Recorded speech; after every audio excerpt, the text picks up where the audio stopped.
Snow had begun falling before noon, soft and relentless blanketing the Montana Valley, until the world seemed carved from silence itself. The Ward estate stood on the mountainside like a forgotten fortress, its dark timber beams lost in the white. Inside, the air carried the faint crackle of a fire that had burned since dawn. Ethan Ward stood by the window, sleeves rolled to his forearms, watching the storm swallow the horizon. He had been here for almost 3 months, long enough to know that quiet could be louder than grief. His wife Lillian had died 8 months ago. Complications during childbirth, the doctors had said, in the tone reserved for tragedies no one can repair. Now the empire he built meant nothing. The offices in Manhattan still bore his name, but the man himself had vanished into this wilderness with his daughter Grace and the ghost of everything he used to be. The baby was 8 months old now, beautiful and delicate, her mother's green eyes peeking from under dark lashes. She had Lillian's curls too, and sometimes when she cried, the sound twisted through Ethan's chest until he could barely breathe. The housekeeper, Mrs. O'Hara, was the only other soul in the mansion. A small woman with a stubborn spine and a gentle voice. She had worked for the Wards for more than 20 years. She kept the fires fed made soup that smelled faintly of rosemary and hummed hymns when she thought Ethan wasn't listening. That afternoon, she announced she was heading down to town before the blizzard worsened to restock candles, milk, and bread. Ethan had wanted to protest, but the lines around her eyes said she had weathered worse storms. "I'll be back before dark," she promised, tucking her scarf beneath her chin. By dusk, a brief message reached him through the radio crackle. The pass had closed, early roads buried under snow. She would stay overnight at a motel until the weather cleared. It would be fine, she said. It always was. But Ethan felt the silence expand as soon as her voice faded. He turned toward the nursery where Grace lay, under a soft gray blanket, cooing faintly, unaware of the storm pressing at the glass. The lights flickered once, then steadied. He picked her up, breathing in the powdery scent of her skin. The world outside could vanish for all he cared. All that mattered was this small life pulsing against his chest. Still, the fear was constant fear of doing something wrong, of not knowing what to do at all. He was an engineer, a strategist, a man who could turn data into destiny, but nothing in his life had prepared him for a crying child at midnight, or the fragile warmth of a heartbeat no bigger than his thumb. By evening, the snow was falling sideways, thick and fast. Ethan warmed a bottle of formula, testing it on his wrist the way the nurse once showed him. Grace turned her face away, tiny lips clamped shut. "Come on, sweetheart," he murmured, pacing the length of the room. "Please." The crying started slowly, then built into a piercing wail. He rocked her, sang off key, tried another bottle. She refused them all. He heated the milk again, sweeter this time, but nothing worked. The clock on the mantel ticked into the next hour. Outside, wind hammered the walls. Grace's cries grew hoarse, desperate. Ethan's mind replayed the doctor's warning infants dehydrate quickly. He remembered Lillian's hand gripping his during the birth, the flash of fear in her eyes before everything went still. He pushed the memory away. "You have to eat," he whispered, voice shaking. "You have to." The bottle slipped from his fingers and rolled across the floor. He sank into the chair by the fire, exhausted. His reflection in the glass door looked like a stranger, a man older than 35 eyes. Red jaw clenched against tears. Grace's small body trembled in his arms, her cries breaking into hiccups. He pressed his forehead to hers, whispering nonsense. "It's okay, baby girl. I'm here." The fire sputtered sparks, jumping against the stone hearth. Shadows flickered over the framed photograph of Lillian above the piano. She was laughing in that picture, sunlight tangled in her hair, a hand shielding her eyes. Ethan had taken it on their honeymoon in Santorini. It was the last time he had seen her laugh without pain. The frame tilted slightly as the house groaned under a gust of wind. Then, with a soft crack, it fell glass shattering across the floor. Ethan didn't move. The sound seemed distant, another piece of his world breaking. Grace whimpered again, searching for something he couldn't give. He rose, pacing. "Come on," he pleaded, warming the bottle again, adjusting the temperature, the angle, everything. She refused. He tried holding her differently, singing again, humming the lullaby Lillian once sang. His voice broke. "You're just like her," he whispered, stubborn. His laughter turned into a sob. He sat on the edge of the bed, the storm roaring outside, and felt completely painfully human. The empire builder, the billionaire innovator, the man who once commanded rooms full of brilliance, reduced now to one helpless father in a mountain house no one could reach. The wind howled like grief itself, rattling the windows. The power blinked once more before steadying. He walked to the window, Grace in his arms, and looked out at the sea of white. Snowflakes caught in the glass reflected the orange glow of the fire behind him. For a moment he imagined Lillian standing beside him, whispering what to do, telling him it would be all right. But there was only the storm unanswering and vast. He laid Grace in her crib, tucking the blanket around her small shoulders. She whimpered, twisting her head. He placed the pacifier near her lips, but she pushed it away. Her fists clenched and unclenched. Her body was a question he couldn't answer. Ethan leaned over the crib, exhausted beyond words, and murmured to the air, "I can build empires, but I can't feed my own child." The confession left his lips like smoke, disappearing into the cold. He sank to his knees beside the crib, eyes closed, listening to her cry until it became part of the storm itself. The wind battered the house again, louder this time, as if demanding entry. Ethan pressed his palm against the wooden floor, feeling the vibration of the storm run through the beams and into his bones. "Lillian," he whispered, voice breaking, "what do I do?" The baby's cries rose again, sharp and trembling.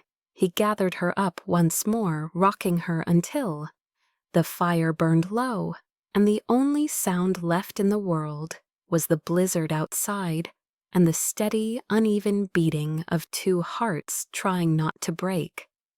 The night thickened until the windows turned into black mirrors. Snow pounded the glass like fists when howling through the pines, outside the kind of storm that erased roads and names and reason. Inside the mansion groaned under its weight.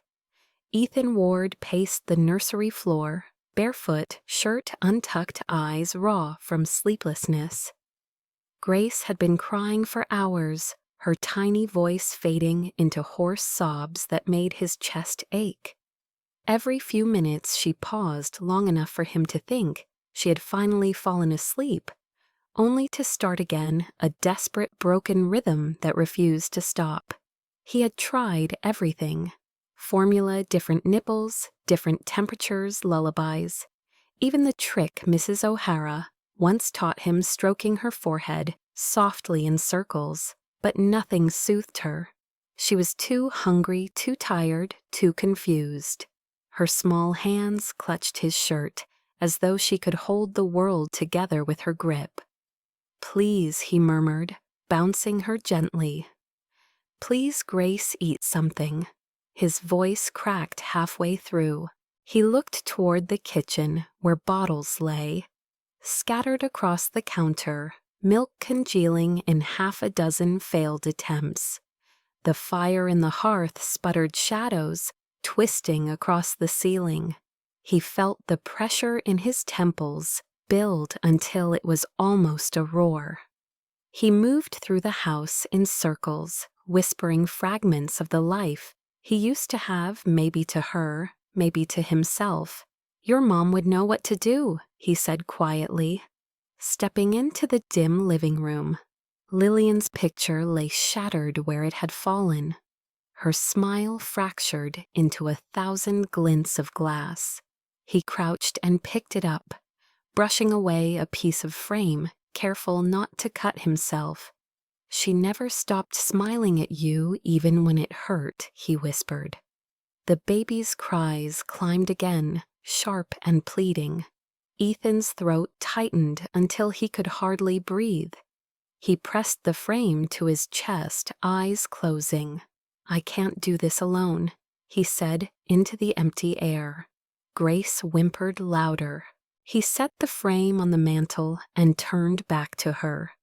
The wind outside screamed like a siren. The power flickered, dimmed, and came back weaker than before. He felt the temperature drop, the air biting at his bare feet. The storm had swallowed the world, and for the first time in his life, Ethan Ward had no control, no answers, no plan. His fortune, his brilliance, the technology he had built, all of it meant nothing against the simple primal sound of a child crying from hunger. He tried the bottle again, kneeling by the fire to warm it just right, holding it to her lips, coaxing gently. Just a little, sweetheart, he said the words, trembling. She turned her head away, crying harder. The noise pierced the hollow space inside him that had once been hope. He sat back, the bottle falling from his grasp, rolling across the rug. His reflection shimmered in the glass door of the fireplace. A man, unshaven eyes, red shoulders, slumped under invisible weight. The heat from the fire stung his face. Grace's cries filled the house, relentless, and he felt himself unravel. He began to hum then, to sing the song Lillian used to sing when she was tired but wanted the baby to sleep. His voice was low, uneven. He didn't remember all the words. You're safe, little one. You're safe. The song fell apart halfway through. Grace's sobs hitched into soft hiccups, then started again. He rubbed her back, kissing her damp forehead. You have to hold on, he whispered. Daddy's trying. His voice sounded strange in his ears, cracked and hollow. Hours passed. The grandfather clock struck once, its sound swallowed by the storm. Ethan sat in the armchair, Grace in his arms. Her crying now reduced to faint gasps, each one weaker than the last. He remembered what the pediatrician had told him when he left the city. If she refuses to feed, don't wait. Call immediately. But there was no one to call. No road, no signal, no one coming. His mind drifted to the first night he brought Lillian home after the wedding, the way she laughed when he tried to cook for her, the way she teased him for buying that ridiculous espresso machine. He had thought love meant fixing things, solving them. Now he realized love was what remained when there was nothing left to fix. He rocked Grace slowly, his tears falling onto her hair. I'm sorry, he said. I'm so sorry. A sudden gust slammed the window, open a fraction before the latch caught. Snow dusted the floor. Ethan jolted, clutching Grace tighter. Her cry faltered, a small whine caught in her throat. He could feel the heat draining from her body. Panic rose like fire through his veins. He carried her back to the fireplace, wrapped her in a blanket, and sat on the rug. Come on, baby girl, stay with me, he whispered. His heart pounded so hard it hurt. He thought of calling for help again, even though he knew there was no signal, and still he tried. Nothing but static. The sound of the storm swallowed the faint click of the line. He hurled the phone aside, its glow fading. He pressed his forehead against hers. "Lillian," he whispered, voice breaking. "What do I do?" It came out more like a sob than a question. He felt something shift inside him, then a hollow surrender that wasn't despair, but a recognition that he was smaller than the forces around him, smaller than death, smaller than love, smaller than this impossible task of keeping a tiny human alive in a frozen world. The baby whimpered again, faint, exhausted. He held her tighter, rocking, his tears falling onto her blanket. The photograph on the mantel caught the light from the fire, its cracked glass scattering fragments across the wall. For a heartbeat, it looked as though Lillian herself flickered there, smiling gently. The way she had before everything went wrong. Ethan stared at it until his vision blurred. Grace stirred weakly, her small fist brushing against his collarbone. He bent and kissed her temple. "We'll make it through," he whispered, though he didn't believe it. The storm screamed back in answer, shaking the windows. The house creaked, but the fire held. And in that narrow space, between the roar of the wind and the fragile rhythm of a baby's breathing, Ethan felt the weight of every choice he'd ever made collapse into one truth. All his power meant nothing if he could not save her. The storm had turned the world into a blur of white and gray. By the time the clock struck 2, the wind clawed at the walls of the estate, like something alive shrieking through the chimney, shaking loose flakes of ash from the dying fire. Ethan Ward sat on the rug, beside the hearth, his back against the armchair. Grace in his arms wrapped tight in a wool blanket. Her breathing had grown shallow, her face pale beneath the faint glow of the embers. He whispered her name over and over, as if the sound alone could keep her heart beating. His phone was dead. The generator hummed somewhere outside, threatening to fail. Every shadow in the room seemed to lean toward him, long and trembling, as though the house itself were holding its breath. Then it came a sound so out of place it took him a moment to understand it. Knock. 3 sharp raps against the front door, barely audible beneath the wind. He froze, unsure if he had imagined it. Knock, louder this time. Grace stirred, her small body twitching at the noise. Ethan blinked, the sound cutting through his fog of exhaustion. Nobody could reach the house in this storm. No one should even be out there. He rose slowly, clutching Grace to his chest, her tiny head pressed against his neck. The knock came again, followed by a faint voice trembling. "Hello, is someone there?" He crossed the living room, stepping over the scattered bottles, the shards of glass from Lillian's broken frame, glittering under the firelight. The security lights outside flickered weakly, illuminating a silhouette through the frosted glass. A woman hunched, her hair plastered to her face, one hand braced against the doorframe. Ethan hesitated, instinct warring with disbelief. He should not open the door. The blizzard could kill them both. But the voice came again, softer this time, breaking. "Please, I need help." Without another thought, he shifted Grace higher in his arms and unlocked the door. The wind exploded inward, flinging snow across the foyer. The woman stumbled forward, clutching a small duffel bag, her coat soaked through. She gasped as the warm air hit her face. Her lips were blue, her hands trembling violently. "I'm sorry," she managed between shivers. "My car." It slid off the road. The engine died. I saw your lights." Ethan shut the door hard, leaning into it until the latch caught. Snow swirled across the marble floor, melting into small puddles. "You're lucky you made it this far," he said, his voice hoarse from hours of silence. She nodded weakly, teeth chattering. "I didn't think anyone lived up here." He motioned toward the fire. "Sit down before you freeze."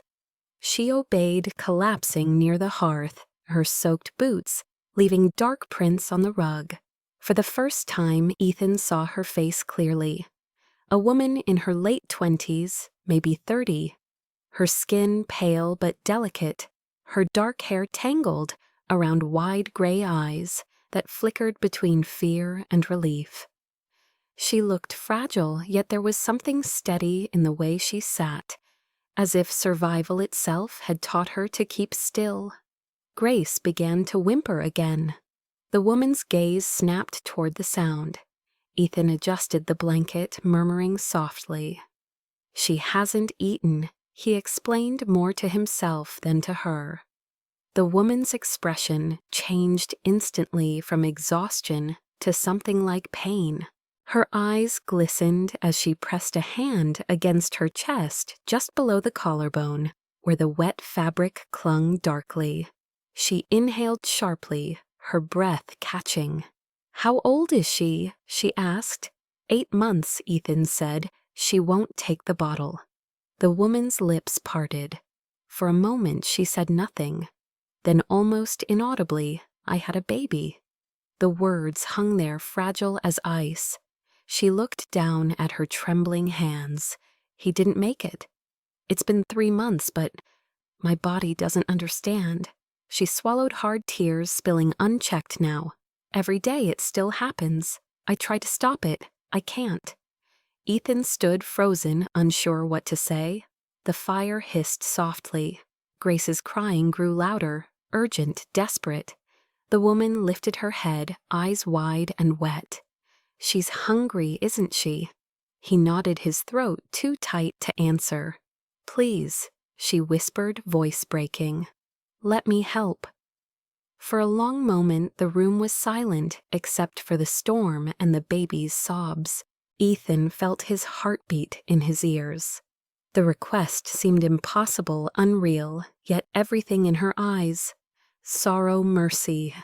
The deep ache of a mother with empty arms felt painfully true. He hesitated, torn between logic and instinct. "You don't have to," he began, but she shook her head before he could finish. "I want to," she said firm, despite the tremor in her voice. "Please." Grace's cries sharpened, echoing through the high ceilings. Ethan looked down at her, her lips trembling, her tiny hands clinging to his sleeve.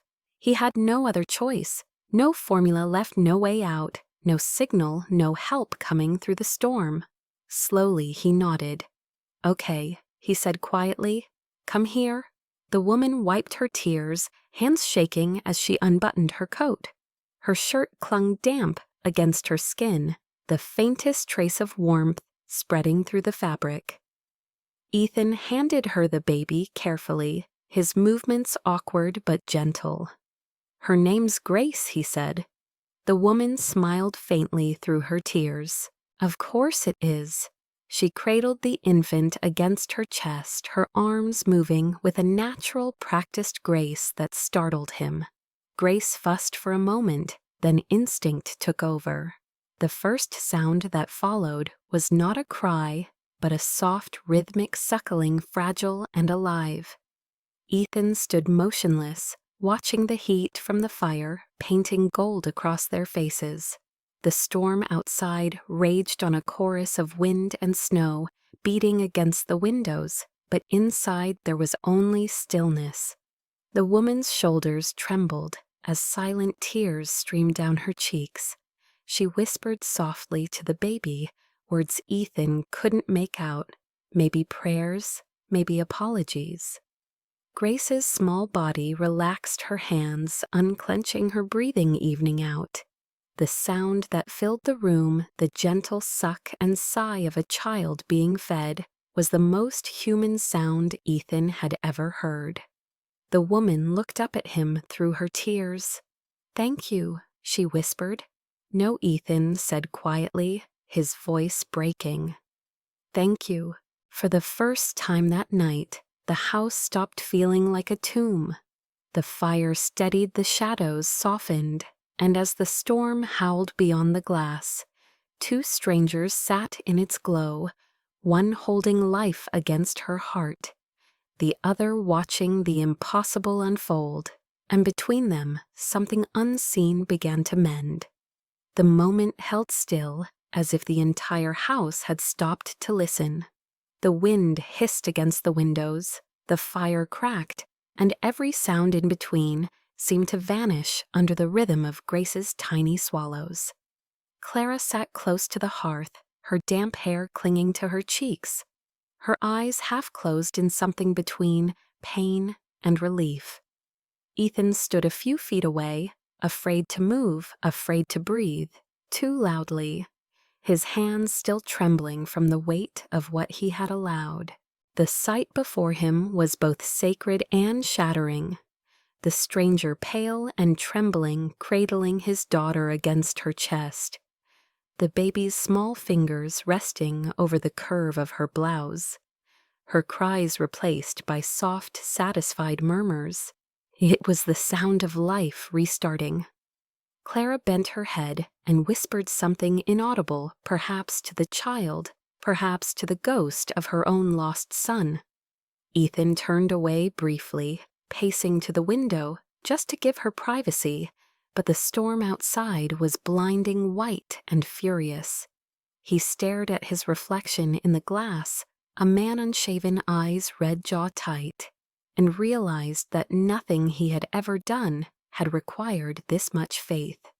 When he turned back, Clara was still there, her shoulders trembling, her tears falling freely now as Grace fed. The firelight caught them, turning them into small sparks as they slid down her cheeks. "It's okay, little one," she murmured softly. "Eat as much as you need. You're safe now." The tenderness in her tone made Ethan's chest tighten. He crossed the room quietly and knelt beside her, his eyes drawn to his daughter's face. Grace's breathing had slowed. Her cheeks were full, her eyelids heavy with sleep. He could see the milk at the corner of her mouth, could hear the quiet, contented sighs that followed each swallow. Clara's voice dropped to a whisper. "She's strong," she said. "She'll be fine." Ethan swallowed hard. "She looks peaceful. She's just hungry." Clara replied, her lips quivering with a bittersweet smile. "It's the simplest thing in the world. Food, warmth, a heartbeat." She looked down again, her hand brushing over the baby's hair, her thumb trembling. "It's what every child needs." Ethan wanted to thank her, but the words wouldn't come. Gratitude felt too small for what she had given him. He simply nodded and reached for the blanket draped over the couch. He unfolded it and, hesitating only a moment, laid it gently across her shoulders. The wool covered both of them, Clara and Grace cocooning them in the firelight's glow. Clara looked up, startled, her eyes red from crying. "You didn't have to," she whispered. "I know," Ethan said quietly, "but I wanted to." Their eyes met for the first time properly this time, and the connection was almost unbearable. Grief recognized grief. Loneliness recognized loneliness. For a moment, neither of them looked away. Grace let out a soft sigh and fell asleep against Clara's chest. Clara's arms tightened instinctively, her body rocking in slow, natural rhythm. The movement was so instinctual, so maternal, it filled the room with something Ethan hadn't felt in months' safety. He sat back on his heels, watching the scene in silence. The sound of the storm faded to the background, replaced by the crackle of the fire and the soft breathing of two souls who had both survived too much. After a while, Clara spoke again, her voice faint. "It still hurts," she said, not looking up. "Every day. I wake up and for a second I think I can hear him crying. Then I remember." She let out a shaky breath. "The milk never stopped.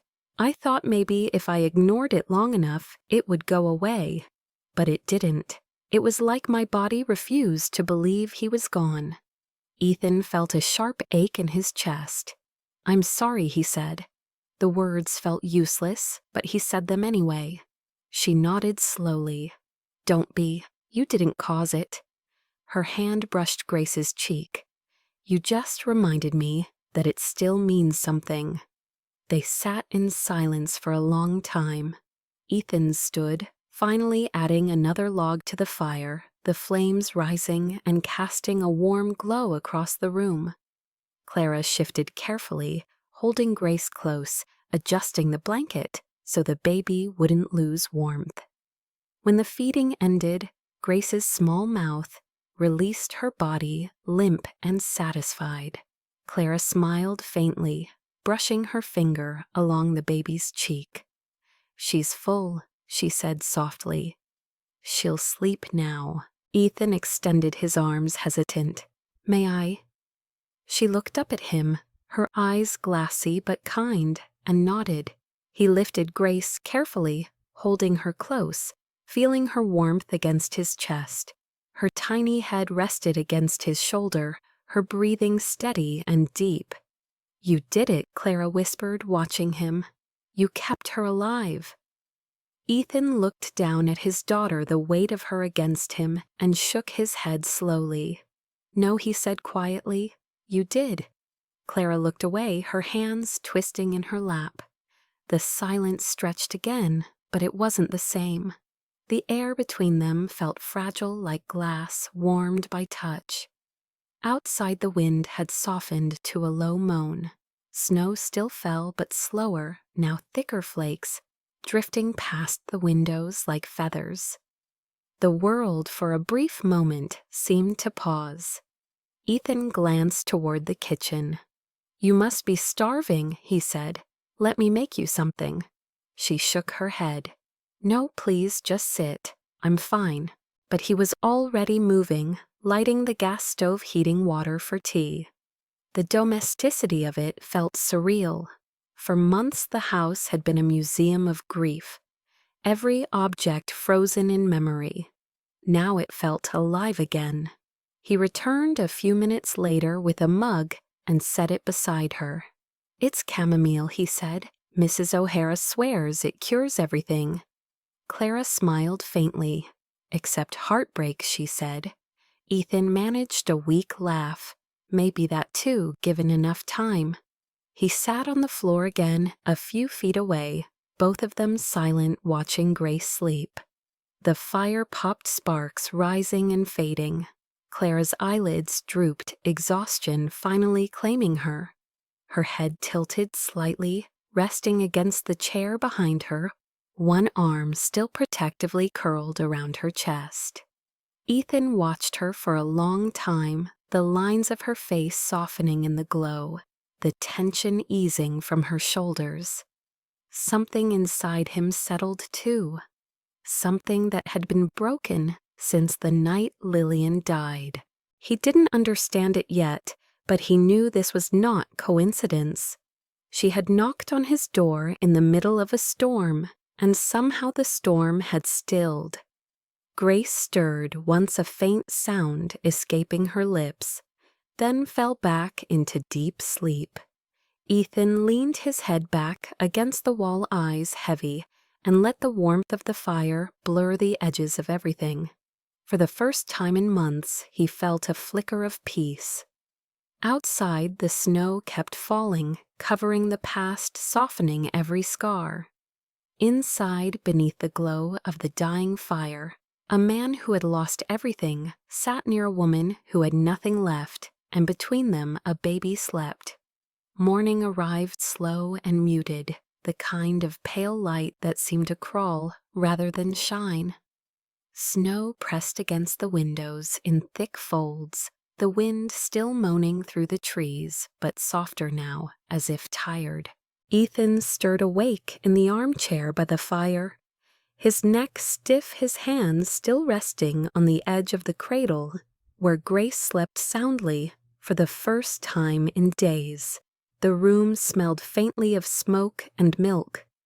For a long moment he sat still, unsure if the night before had been real or a dream carved out of desperation. Then he turned his head and saw her Clara, curled on the couch beneath the blanket he had given her, her breathing steady, her hair spilling over the pillow. She looked impossibly young in sleep, the worry lines gone. Her lips parted in quiet exhaustion. The storm had trapped them together, and yet somehow the house no longer felt like a prison. It felt alive, humming softly with the sound of survival. Ethan rose carefully, adding another log to the fire. The flames caught, spreading warmth through the room. Grace stirred, stretching her tiny fingers before sighing back into sleep. He smiled faintly and walked toward the kitchen, filling the kettle, moving slowly so as not to wake anyone. For the first time in months, he made 2 cups of coffee instead of 1. Clara woke to the scent, blinking against the morning light. "I thought I dreamed it," she murmured. Ethan handed her the mug. "You didn't." She looked down, her fingers wrapping around the warmth. "Is she—" He nodded, sleeping peacefully. The relief that crossed her face was quiet but immense. She sipped the coffee, grimacing slightly at the bitterness. "Strong," she said. "I forgot what real coffee tastes like." "You get used to it," he replied. Eventually.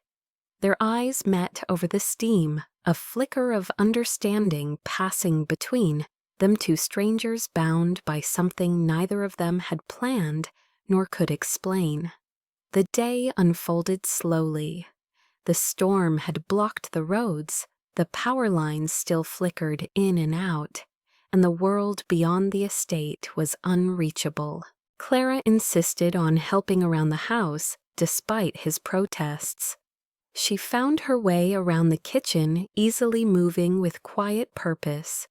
She boiled soup from what little they had, left humming softly to herself, a sound that blended with the low crackle of the fire.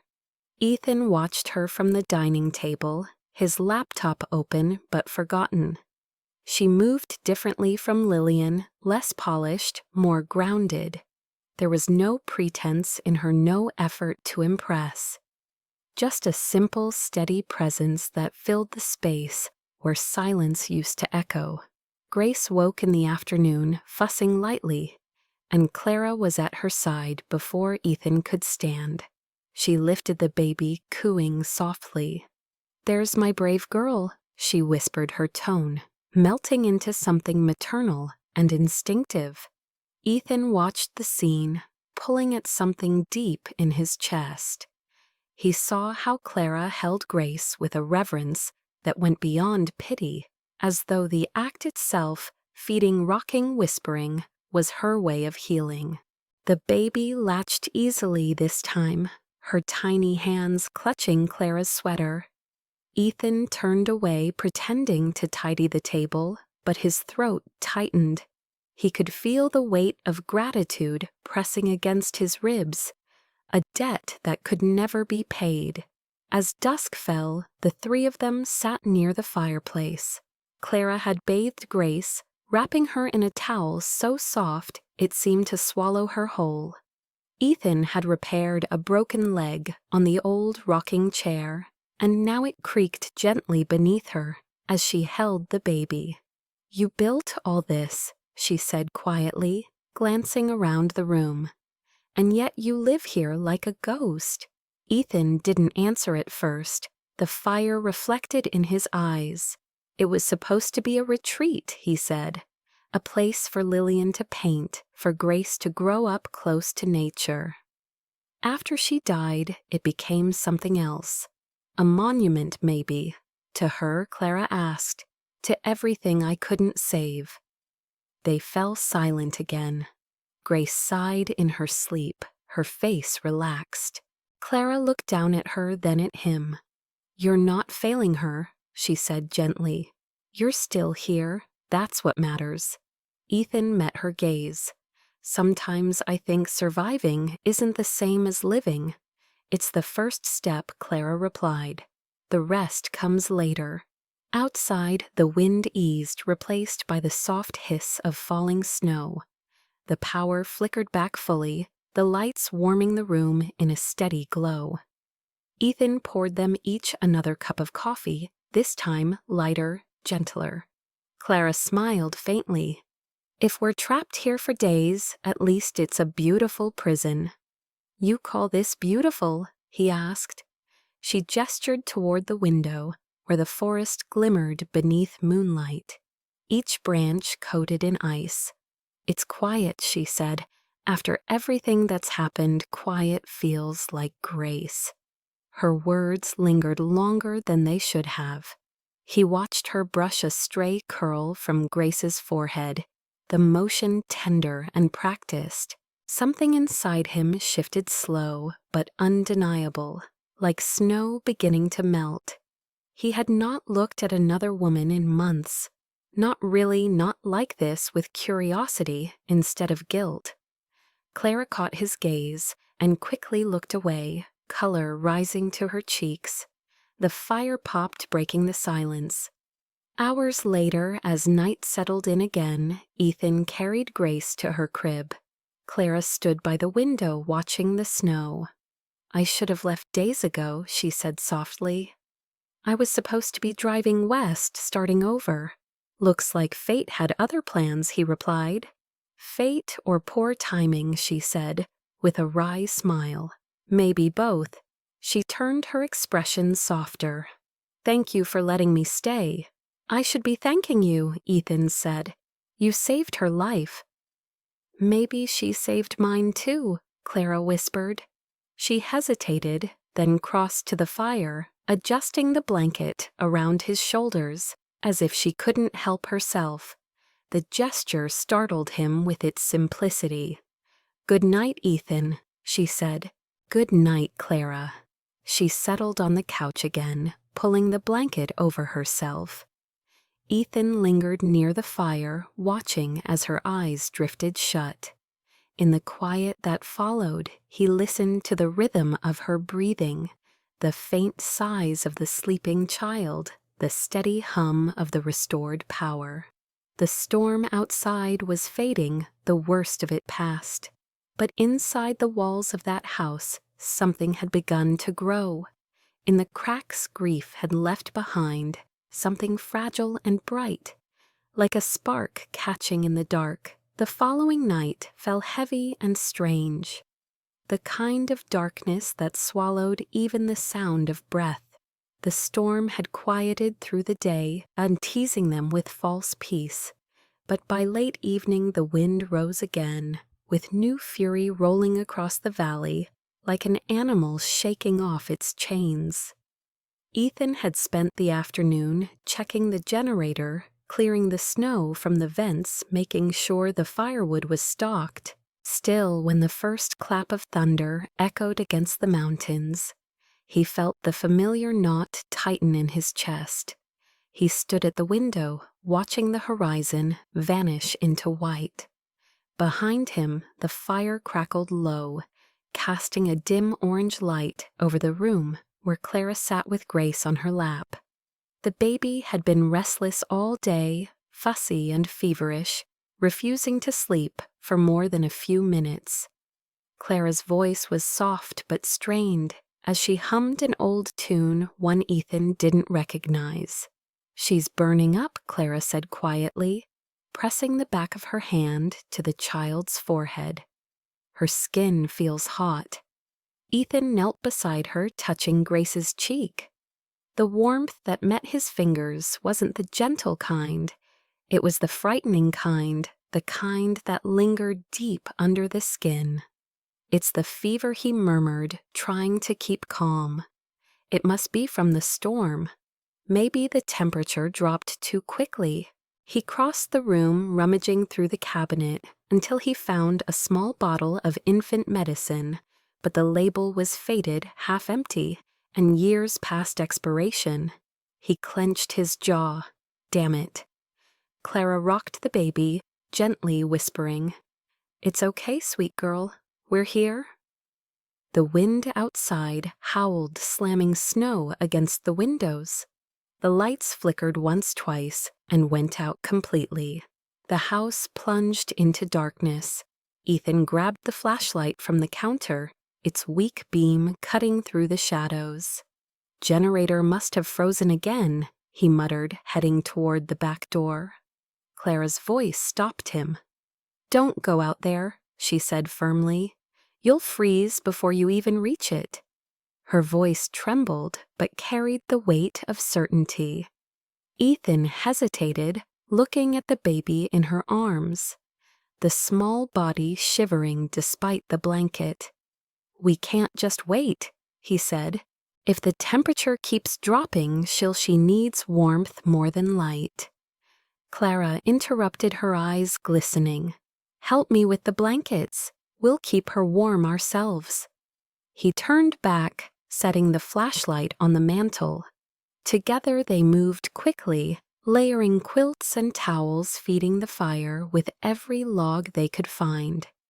The glow flickered weakly, barely enough to reach the edges of the room. Clara pulled off her coat, then her sweater pressing Grace close to her chest. "Skin to skin," she said, her voice shaking but steady. "It helps regulate their temperature." Ethan froze, understanding what she meant. "Are you sure?" "Yes," she said, not looking at him. "Just help me keep the fire going." He obeyed, kneeling to stoke the flames until sparks burst and the room brightened.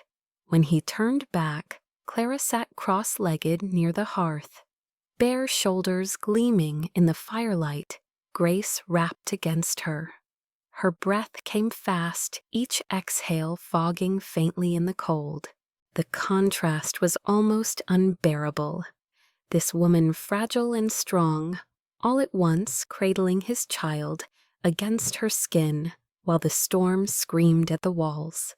Ethan moved closer, holding a blanket behind her like a barrier between them and the cold. He could feel the heat of her body radiating through the fabric, hear the baby's faint whimpers, quieting to shallow sighs. "She's stabilizing, Clara," whispered, pressing her cheek against Grace's head, her breathing slowing. Ethan sank to the floor beside her, their shoulders nearly touching. His own body trembled, not from cold, but from fear and awe, and something else he didn't dare name. "You're saving her again," he said softly. Clara shook her head. "We're saving her. You kept her alive this long." He looked at her, then really looked, the fire painting her face in gold and shadow. She wasn't beautiful in the polished way Lillian had been. She was something else, entirely real, raw, alive in a way that hurt to witness. She turned slightly, meeting his gaze. For a heartbeat, the storm outside vanished, replaced by the sound of two people breathing in rhythm with the life between them. "If anything happens to her," Ethan said, his voice barely a whisper, "I'll lose what's left of me." Clara's eyes softened.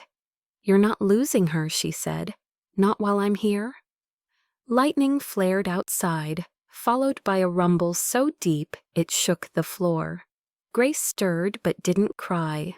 The fire snapped, sending sparks upward. Ethan reached for the edge of the blanket, tucking it tighter around both of them. His fingers brushed her arm, warm, smooth, trembling slightly, and he felt the jolt of connection pulse through him like electricity. Clara looked down, her lips parting, but she didn't move away. The world outside the window could have ended, and he wouldn't have noticed. Minutes passed like hours. Slowly, Grace's breathing steadied her fever, breaking in a fine sheen of sweat against Clara's chest. Clara exhaled, shoulders relaxing her body, leaning slightly toward Ethan as though gravity itself had drawn them closer. "She's okay," she whispered. "She's going to be okay." Ethan nodded, closing his eyes briefly in relief. When he opened them again, she was looking at him, the kind of look that didn't need words. Gratitude, exhaustion, something unspoken that reached deeper than logic. The firelight flickered over their faces, reflecting in their eyes. He wanted to say, "Thank you," but knew the word was too small. Instead, he reached forward and placed his hand gently over hers, where it rested on the baby's back. She didn't pull away. Outside, the storm raged indifferent and wild, but inside the old mountain house, warmth gathered from the smallest things. A shared blanket, a whisper, a heartbeat, pressed between two sets of shaking hands. Clara leaned her head back against the chair, eyes half-lidded, her voice barely audible. "We'll make it through the night," she said. Ethan nodded slowly, his voice rough. "We will." The rest of the night passed in fragments, Grace sleeping soundly. Clara half awake beside her, Ethan keeping the fire alive. He watched them both, unable to look away, and when dawn finally broke over the frozen horizon, painting the world in pale gold, Ethan realized that he hadn't felt this alive since before death took everything he knew. Somewhere in the storm's retreat, something fragile had been reborn, not love yet, but the small, trembling promise of it. Morning came slowly, seeping through the frost-bitten windows, like light trying to remember how to exist. The storm had passed, but left its scars across the land trees. Bowed beneath heavy snow fences, buried halfway to their posts, silence lying thick as wool over everything.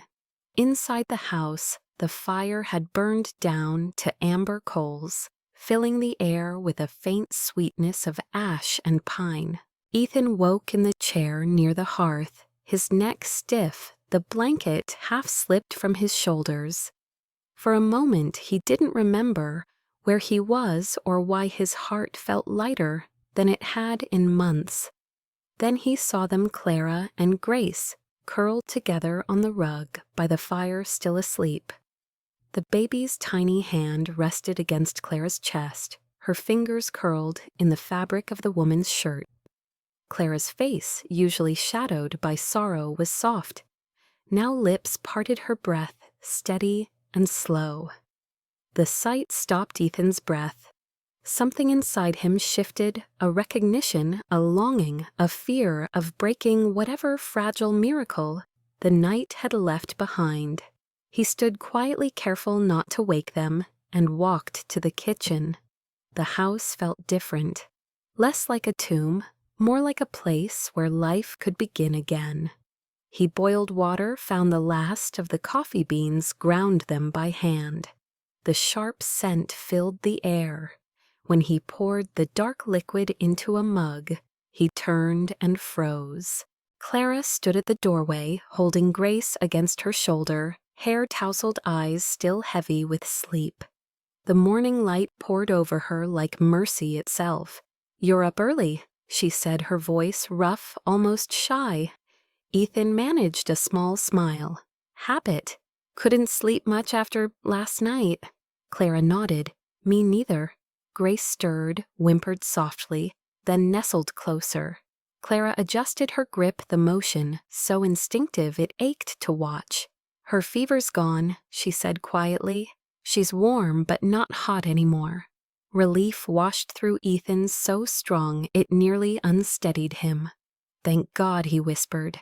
He reached out and brushed Grace's tiny hand, feeling her fingers wrap around one of his. "She's strong, like her mother." Clara looked away at that, but not before he caught the flicker in her expression, grief, recognizing grief. "Would you like coffee?" he asked, trying to fill the silence. She nodded. He handed her the mug, and their fingers touched for a brief second, enough to make her inhale sharply.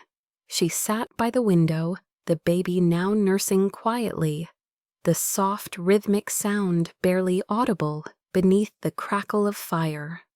Ethan turned away, trying not to stare, yet drawn to the intimacy of it, the way Clara's posture curved protectively, the peace in Grace's tiny face. There was nothing improper in the moment, only something sacred. "You should rest," he said after a while. "You barely slept." She smiled faintly. "Mothers don't really sleep. We just close our eyes and listen." Her words struck him simple but weighted. "You talk like you still are one," he said gently. Clara looked down at Grace. "I don't know what I am anymore," she murmured. "But when she looks at me like that, I remember how it felt. It's both beautiful and cruel." Ethan wanted to say anything to ease the ache in her voice. Instead, he sat opposite her, hands clasped. "I think," he said slowly, "the cruelest part of love is how it teaches you to need someone who isn't there anymore." Clara's eyes lifted to his steady searching. "And the kindest part," she asked, "that sometimes it sends someone else to fill the silence."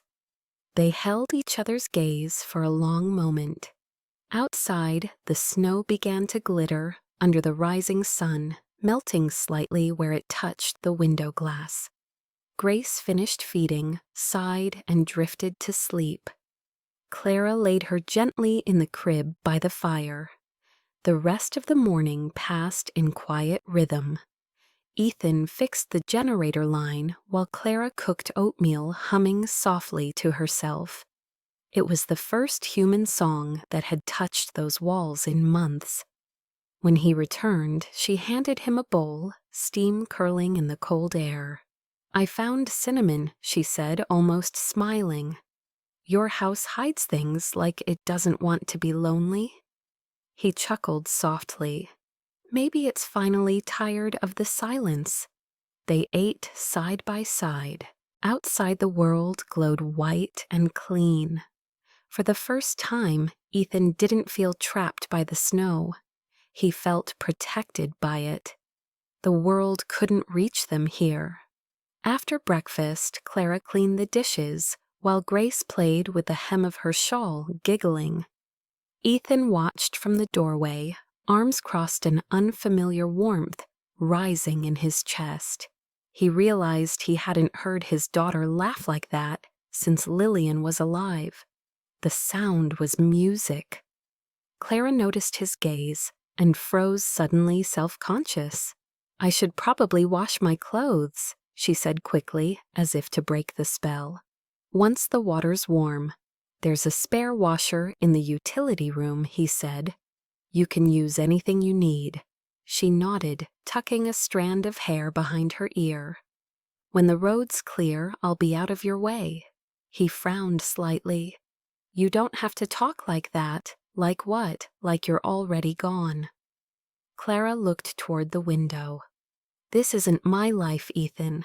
I came here because of a storm. Because fate tripped me into your world. When it clears, it'll push me back out." He stepped closer, his tone low. "You saved her life, Clara.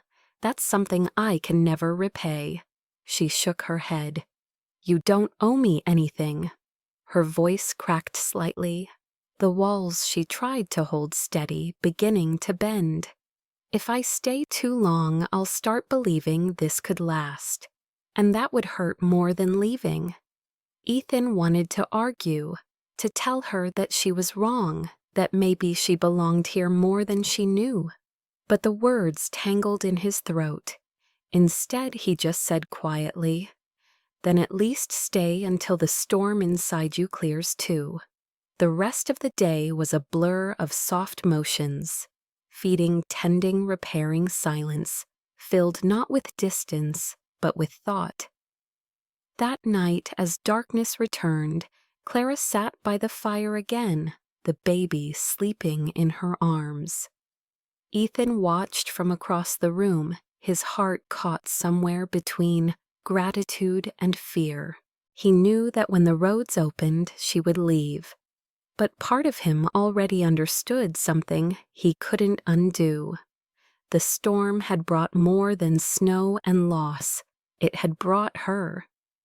The morning arrived too soon, carrying with it a stillness that felt heavier than the storm itself. The radio, crackling faintly after days of silence, delivered the news Ethan had been dreading. Roads between White Pine and Ridge Valley now partially cleared. Emergency vehicles en route.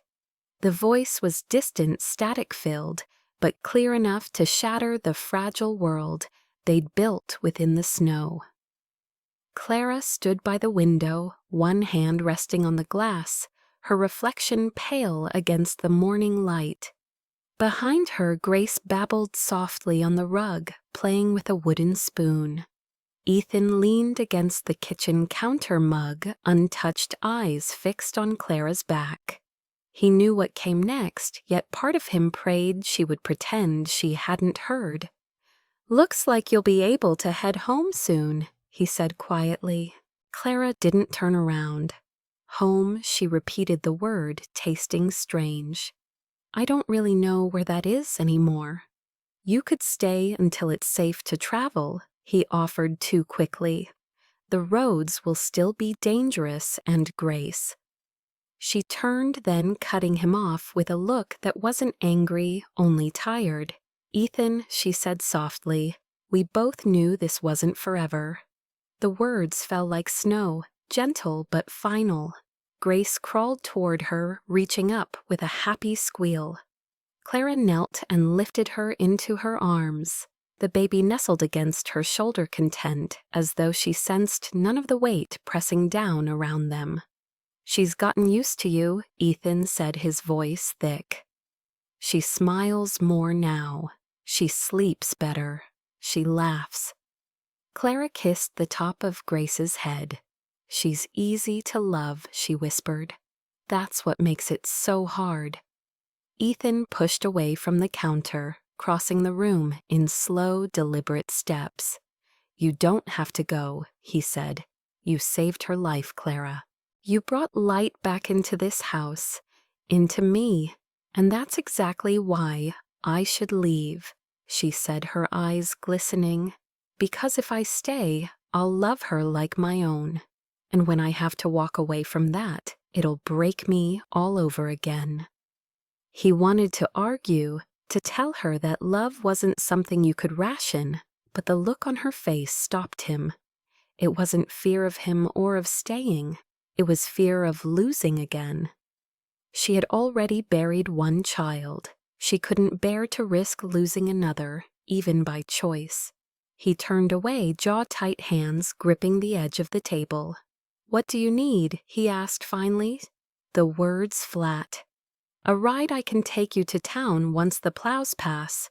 "No," she said quickly. "I'll wait for the rescue team. It's safer that way." The quiet that followed was almost unbearable. Only the ticking of the old clock broke it steady and cruel. Clara packed what little she had, her shawl a worn sweater, a notebook filled with sketches of Grace's tiny hands. She lingered over each item like a goodbye. Mrs. O'Hara's voice crackled through the satellite phone late that afternoon. She had made it to the nearest shelter and was arranging to return in the next day or two. "Tell Mr. Ward I'll be back soon as the roads clear," she said cheerfully. Ethan thanked her, though the sound of her voice only reminded him how quiet the house would be when Clara was gone. By evening, the rescue vehicle's headlights cut through the fog. Ethan stood by the door while Clara zipped her coat and adjusted the scarf around her neck.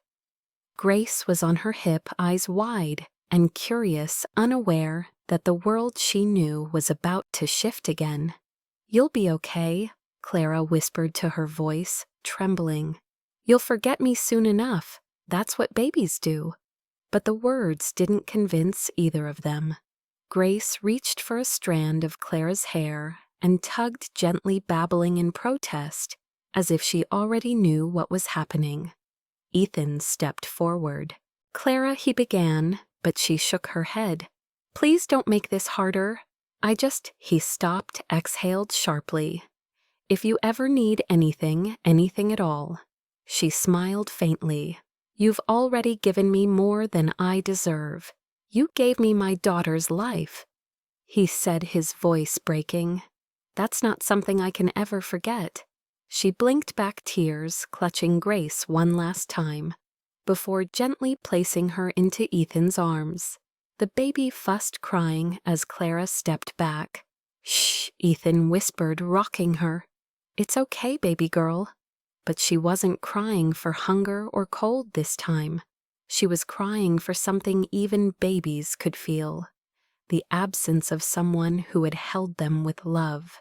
Clara hesitated at the doorway. The snow had stopped falling, the sky above pale and endless. She turned once more, her eyes finding Ethan's. "You'll be all right?" she said softly. "You both will. Will you?" he asked. Her lips parted, but no answer came. She only shook her head and stepped outside. The cold air swallowed her, her boots sinking into the snow. The driver helped her into the vehicle. She sat stiffly, hands clasped in her lap, watching as the house faded from view. Through the frost on the window, she could just make out the faint glow of the porch light, the silhouette of Ethan standing there with Grace against his chest, framed by the firelight behind him. For a moment she thought she saw the outline of a family, the life that might have been. She pressed her hand to the glass, whispering a prayer she couldn't finish. Inside the house felt too big again. Ethan placed Grace in her crib, the baby still sniffling, her small hand reaching toward the door. He sat beside her, elbows on his knees, staring at the flames dancing weakly in the hearth. The echo of Clara's voice still lingered in the walls, in the air, in the child's steady breathing. He thought of the night she'd arrived, the knock on the door, the look in her eyes, the sound of life returning to the house. He closed his eyes, letting the ache settle. "Sleep, baby girl," he murmured. "She'll find her way home, wherever that is." But deep down, a part of him knew that the home she had left behind was still here, waiting warm against the cold. Outside, the rescue vehicle disappeared into the whiteness, leaving only tire tracks fading in the snow. The storm had ended, but another kind had begun. The one that brewed in the quiet heart of a man who had finally remembered how to feel.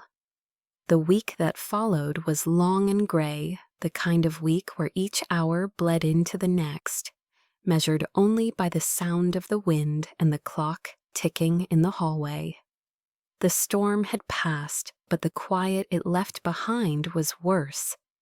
Ethan tried to slip back into routine feeding, Grace fixing what the snow had damaged, answering the few business emails he couldn't ignore, but nothing felt the same. The house was clean again, orderly, silent, and unbearably empty. Grace refused her bottle more often than not. She fussed at night, her cries echoing through the halls like the memory of something lost. Ethan warmed, milk-hummed lullabies, even played the same song Lillian used to sing. But the child turned away, restless eyes glistening with a sadness she couldn't name. He knew what it meant, though he hated to admit it. She missed her, Clara, the woman who had come out of the storm and for a handful of days brought warmth back into both their lives. On the fifth night, Ethan sat by the fire, Grace in his arms, refusing again to drink. He stared at the bottle until frustration boiled in his chest. "Please, sweetheart," he whispered, shaking voice cracking. "Just try. For me." but she cried harder. The sound shredded the air. He set the bottle down too roughly, the plastic bouncing off the rug, and leaned forward, pressing his forehead against hers. "I can build companies, control markets, make headlines," he muttered through clenched teeth. "But I can't give you what you need." His voice broke. Grace whimpered softly as if in answer. He didn't realize he was crying until he tasted salt. Mrs. O'Hara had returned 2 days earlier, fussing over the baby cooking soups and doing her best to fill the silence. But even she noticed the difference. "She's missing her rhythm," the old woman said one morning while washing dishes. "Babies remember touch, Mr. Ward. They remember who holds them when they're scared." Ethan didn't answer. He couldn't. That night, as the wind picked up again, he finally lost his patience. He tried feeding Grace once more, but when she refused, he hurled the bottle into the sink glass, shattering milk spilling like something vital. Grace, startled, began crying, and Ethan sank to the floor beside her crib head in his hands. "I can't do this," he whispered. "I can't lose you too." Then, just as the house went still again, came a sound he hadn't heard since the storm. Knock, knock, knock. He froze. The hairs on his arms rose. For a moment he thought he'd imagined it. Then it came again, louder, urgent. He stood slowly, heart-pounding, and crossed the room. When he opened the door, cold air rushed in, biting at his skin, and there she was, Clara. Her hair clung damp to her cheeks. Her coat soaked through her eyes, red-rimmed but alive. She looked thinner, tired, as if the days apart had taken as much from her as they had from him. For a long moment neither spoke. The snow fell silently between them. Finally she whispered, "I tried to move on. I really did. But every time I heard a baby cry in the street or saw a father holding his child, Her voice cracked. It was her, Ethan. It was always her. He stepped aside, wordless. She entered, setting her small travel bag on the floor, shivering from the cold. Grace's cry came faintly from the other room, and Clara froze, mid-step, eyes wide, as if the sound had pulled the breath from her lungs. "She's here," she said almost to herself. Ethan nodded. "She hasn't eaten properly since you left." That was all it took. Clara moved past him like instinct, unbuttoning her coat as she reached the crib. Grace saw her and let out a sob that was both cry and laugh, the desperate sound of recognition. Clara lifted her into her arms, her hands trembling. "Hey, little one," she whispered, tears spilling freely now. "I missed you, too."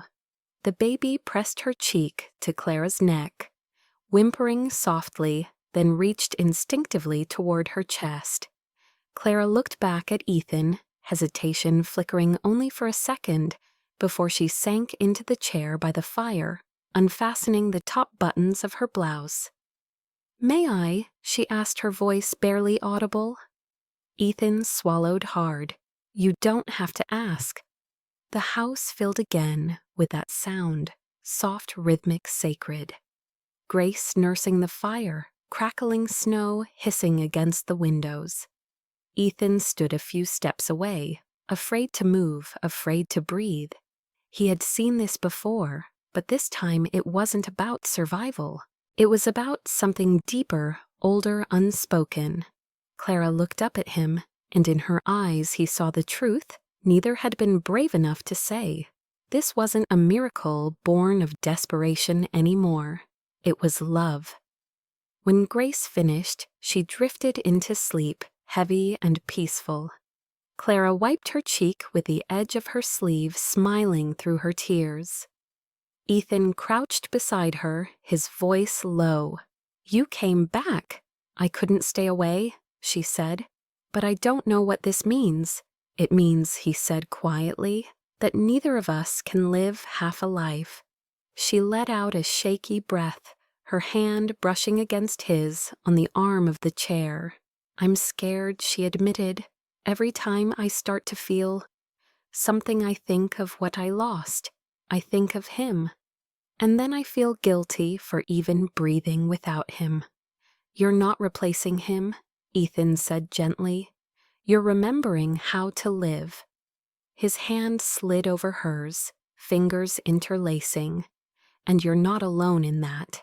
She looked at him, then eyes searching raw open. "I don't know if I can be what she needs," she whispered. "You already are," he said. "She doesn't stop crying when you hold her. She stops because she knows you belong." A tear slipped down Clara's cheek. She reached out and touched his face, her thumb tracing the stubble along his jaw. "You talk like a man who's already forgiven the world." "No," he said softly. "Just a man who's done being angry at it." For a long moment, the air between them held still heavy, with warmth and unspoken longing.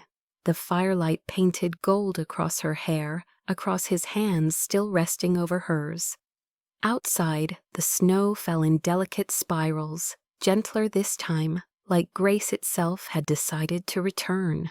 Grace stirred in her sleep, sighing softly, and Clara looked down her expression, melting into tenderness. "She feels safe," she murmured. "Because she is," Ethan replied.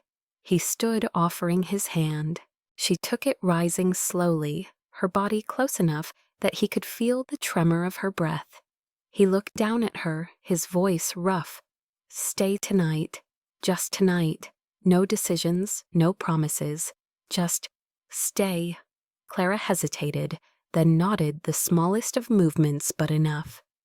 Ethan lifted Grace from her arms and laid the baby gently in her crib. When he turned back, Clara was still standing there, framed by the flicker of the fire, her face caught between fear and hope. "You saved her," he said. "But maybe you saved me too." She smiled, tears glimmering in her eyes. "Maybe we saved each other." That night the world outside froze, under another blanket of snow, but inside the mountain house, the air was warm alive. Grace slept soundly. The fire burned steady, and for the first time since loss had hollowed them both, two broken hearts finally began to believe in the possibility of something whole. Spring came late to Montana that year, but when it arrived, it came like forgiveness. The snow melted in quiet retreat, trickling down the hillsides into the streams that wound through the valley. The world once white and barren began to bloom again. Small green shoots pushing through thawed soil, the first trembling signs of life after a long surrender. Ethan stood on the porch of the house that had once been his refuge and his prison. Now it was something else entirely. The air smelled of pine and new rain. Inside laughter echoed the kind that didn't sound borrowed anymore. Clara's voice followed it, soft but sure, calling Grace back from the garden. The child, now toddling on unsteady legs, wore a sun hat far too big for her head and clutched a daisy in her tiny fist. She stumbled across the yard, giggling, her curls bouncing in the light. Clara followed close behind, one hand resting on her rounded belly, her face glowing with the kind of peace that had once seemed unreachable. Ethan met them halfway, kneeling to catch Grace as she fell into his arms. "You're getting fast," he said, smiling into her hair. "You'll outrun us soon." Clara laughed quietly, leaning against the porch rail. "She already does," she said. "Every time I blink, she's somewhere new." Ethan looked at her, then really looked the sunlight on her skin, the way her eyes reflected both strength and gentleness. "And how are you?" he asked. "You've been on your feet too much today." "I'm fine," she said, brushing him off, though her smile gave her away. "Your daughter keeps me busy." "Our daughter," Ethan corrected softly. Clara froze for a second, her eyes flicking to his. He had said it before, in moments half dreamed, half spoken, but this time it felt real solid, like a truth they had both earned. She smiled slowly. "Our daughter," she repeated. The months since her return had passed in quiet transformation. What began as a hesitant arrangement, Clara staying a few days, then a few weeks, had settled into something permanent without either of them naming it. She never officially moved in. She simply never left. Her clothes hung beside his in the closet. Her handwriting appeared on the grocery list. Her laughter filled the empty corners of the house. When people from town came by, they no longer whispered about the widow and the stranger. They nodded respectfully, offered pies brought news.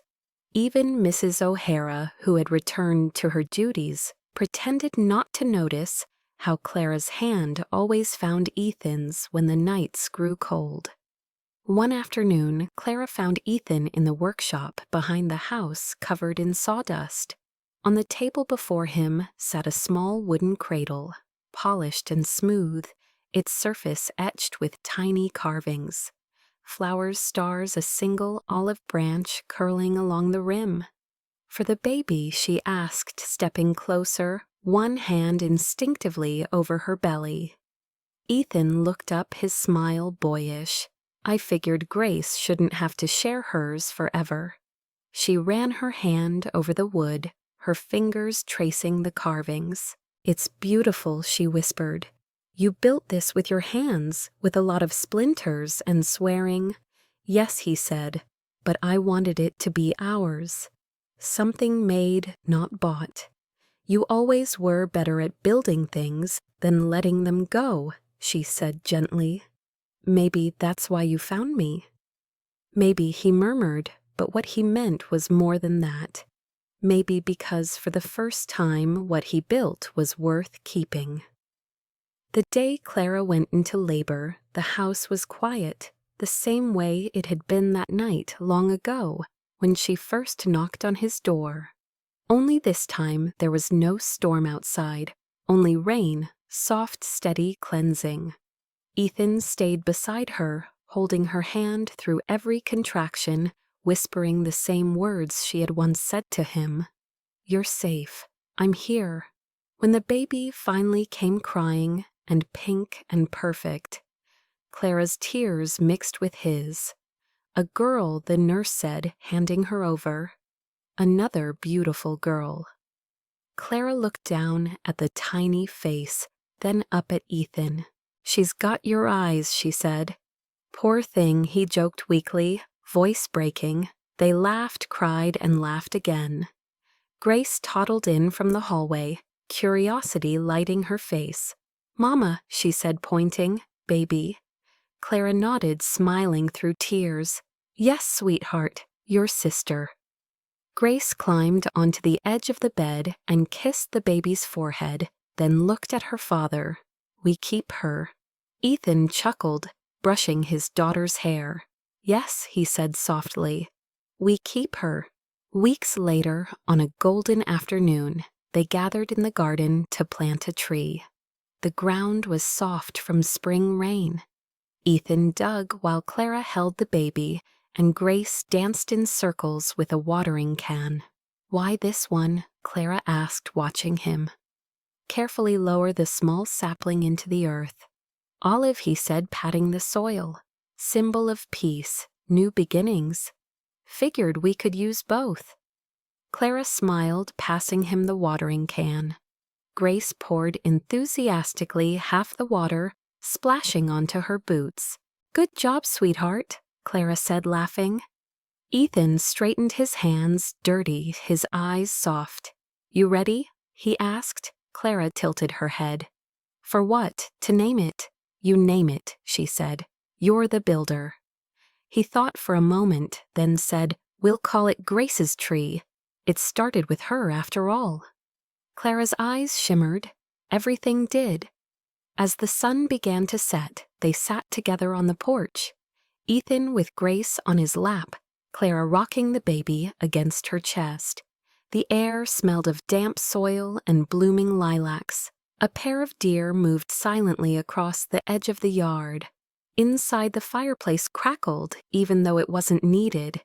It had become a habit, that fire, a way to keep the memory of warmth alive. Ethan turned to Clara, his voice low. "You ever think about that night?" She smiled faintly. "Every day. I used to wonder why I stopped at your door. I could have kept walking, tried another house, but something in me just knew." "What did you know?" he asked. She looked at him, eyes reflecting the flicker of light. That someone inside was hurting as much as I was. That maybe if I knocked, we could stop being alone. He reached over, threading his fingers through hers. "You did more than stop it. You changed it." She leaned against him, their shoulders touching the baby, stirring softly in her arms. "We didn't choose the storm," she whispered, "but we chose what came after. The home we built from it," he added. "The home we chose," she corrected gently. Later that night, after the girls were asleep, Ethan stood by the window, looking out at the yard bathed in moonlight. The olive tree swayed gently in the wind, its small leaves catching silver glints. Clara came up behind him, wrapping her arms around his waist, resting her chin on his shoulder. "She's beautiful," she said. "She'll grow strong," he replied, "like her mother." She smiled into his back. "Which one?" both he said simply. They stood like that for a long time, listening to the quiet rhythm of the house around them, the distant sighs of sleeping children, the crackle of the fire, the steady heartbeat of a place that had once known nothing but grief. When dawn came, it painted the sky in soft gold. Ethan picked up the carving knife and returned to the wooden beam above the hearth. Beneath the names already there, Grace Ward Clara Hayes, Ethan Ward. He added a new one, slow and careful, his hand steady as he cut each letter. Then he stepped back, brushing the sawdust from his palms. Clara appeared at the doorway, the baby in her arms, Grace clutching her leg. "What did you do?" she asked, smiling. "Finish the story," he said quietly. She looked up and read the inscription. One more name, one more proof that what had begun in tragedy had found its way to love. As the morning light streamed through the windows, Clara placed her hand over his. "Love doesn't always ride in on thunder," she whispered, repeating the words he had once said. "Sometimes it just knocks." Ethan smiled, kissing her forehead. "And sometimes," he said, "you open the door and never let it leave." Outside, the olive tree swayed gently in the wind. Inside, the fire burned steady, casting long golden shadows over the 3 names carved in wood, and one more just beneath them, a testament not to survival, but to choice. In a world too often defined by loss, they had found the quiet courage to begin again. And somewhere beyond the valley and the thawing snow, the echoes of that first knock still lingered, not an ending, but a beginning, not a rescue, but a return. If this story touched you, if somewhere between the storm and the quiet you found your breath catching, then maybe you understand what this story was really about. It was never just about a billionaire or a storm or a baby who wouldn't eat. It was about the way grief strips us bare, and how against all logic, love still finds a way to knock on our door. Ethan lost everything that once made sense. Success, certainty, even sleep, but he didn't lose the capacity to feel. Clara came carrying her own shattered world, a mother without a child, a woman who thought her body's tenderness had become a cruel reminder of what she'd lost. Yet the universe, in its strange mercy, brought them to the same house in the same storm. so that what was broken in both could begin to mend. Love, after all, doesn't always arrive wrapped in perfection. Sometimes it comes with trembling hands, tear-stained faces, milk-stained sleeves, and a second chance you never saw coming. It's the sound of a baby sighing against a heartbeat that isn't her mother's but feels like one anyway. It's the moment when a man who built empires finally learns that the only thing worth building is home. And maybe, just maybe, it's the quiet understanding that family isn't something you're born into. It's something you choose every single day, even when it hurts. So if you're watching this right now, wherever you are, maybe in a quiet apartment or a long road trip under the rain, ask yourself, who would you open the door for even in the middle of your own storm? Who has kept your light alive when everything else went dark? Because sometimes love doesn't come to save you.